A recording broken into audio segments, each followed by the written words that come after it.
Football ইতিহাসের সবচেয়ে আবেগঘন সবচেয়ে কষ্টের রাত। গতকাল রাতে যা ঘটে গেল তা হয়তো কোটি কোটি ফুটবল প্রেমী কোনোদিন কল্পনাও করতে পারেনি।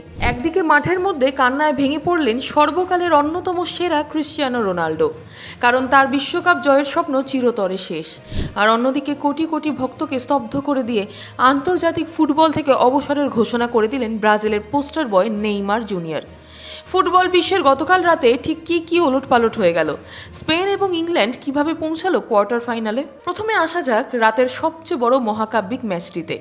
রাউন্ড অফ 16-এর হাই ভোল্টেজ ম্যাচে মুখোমুখি হয়েছিল দুই ইউরোপিয়ান জায়ান্ট স্পেন এবং পর্তুগাল। পুরো ম্যাচ জুড়ে ছিল টানটান উত্তেজনা, আক্রমণ প্রতি আক্রমণে ম্যাচ জমে উঠলেও শেষ পর্যন্ত বাজিমাত করে স্প্যানিশ আর্মাডারা। ম্যাচের একদম শেষ মুহূর্তে একটি নাটকীয় অবিশ্বাস্য গোলে পর্তুগালকে 1-0 ব্যবধানে হারিয়ে কোয়ার্টার ফাইনালের টিকিট পাকা করে নেয় স্পেন।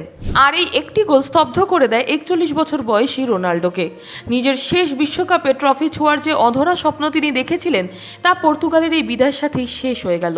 ফুটবল বিশ্ব হয়তো আর কোনোদিন CR7 বিশ্বকাপের মঞ্চে দেখবে না। তবে নাটকীয়তা শুধু এই একটা ম্যাচে সীমাবদ্ধ ছিল না। রাতের অন্য ম্যাচে মুখোমুখি হয়েছিল থ্রি লায়ন্স ইংল্যান্ড এবং লড়াকু মেক্সিকো। এই ম্যাচটি ছিল গোল উৎসব আর চরম উত্তেজনায় ঠাসা, কিন্তু শেষ পর্যন্ত হ্যারি কেনের দলের অভিজ্ঞতার কাছে হার মানতে হয় তাদের। 5 গোলের এই রুদ্ধশ্বাস থ্রিলারে মেক্সিকোকে 3-2 ব্যবধানে হারিয়ে কোয়ার্টার ফাইনালে নিজেদের জায়গা করে নিল ইংল্যান্ড। থ্রি লায়ন্স ভক্তরা এখন ট্রফি জয়ের স্বপ্ন দেখতে শুরু করে দিয়েছেন। কিন্তু এই সব আনন্দের মাঝেই ফুটবল বিশ্বের বুকে যেন একটা বজ্রপাত হলো।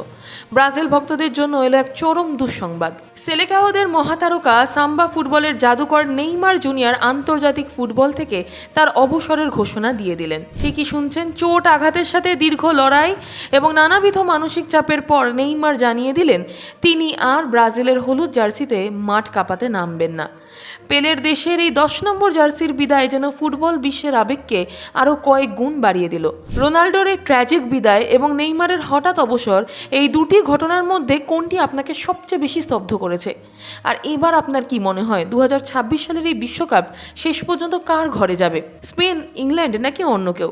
আপনার মতামত নিজের কমেন্ট বক্সে অবশ্যই জানান। ভিডিওটি ইনফরমেটিভ মনে হলে লাইক শেয়ার করতে ভুলবেন না। দেখতে থাকুন।